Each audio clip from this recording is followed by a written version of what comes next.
I'm here today to tell you that homelessness does not have to be hopelessness. I want to share with you two stories that reveal the essence of human potential and that demonstrate that no human being should ever be forsaken. Two stories, one of prevention and one of redemption. The first story involves a 17-year-old young woman from Sacramento. Let's call her Claudia. When she was 14 years old, after a relatively normal childhood, she began hearing voices taunting her, telling her to harm other people. She believed there was a parasite that existed in her body. Her appearance became disheveled and she could no longer handle school. And in fact, at 14, she dropped out of school. Fortunately, she found her way to an innovative clinic at the University of California at Davis called the EDAPT program. And in that program, she was given very low doses of psychotropic medication, intensive individual and family therapy. And her symptoms began to recede.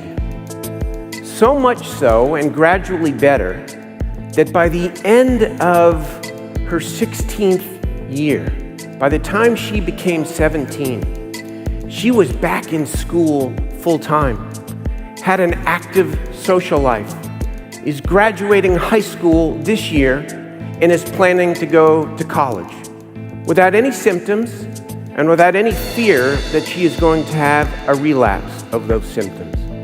That's prevention. The second story is about redemption. It involves a 43-year-old man whose real name I can use, by the name of Chow.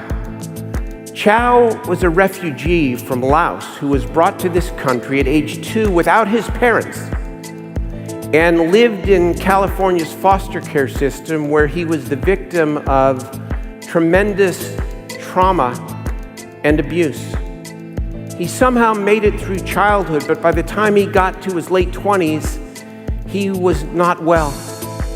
And when he became 33, hearing voices and being tortured with the memories of his past, Chow ended up on the American River in Sacramento, homeless, and remained homeless for 2 full years until he was rescued by another program that reaches out to the homeless mentally ill and provides shelter and permanent housing.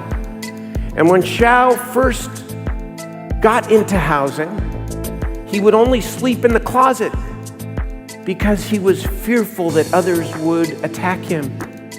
But he got better, and he graduated from emergency housing to transitional housing. And now he's 43 years old, and he lives independently. He still has support, and he works in the very program that helped save his life. And he's considered the single best volunteer the program has. He plants trees, and people say his enthusiasm for life is infectious.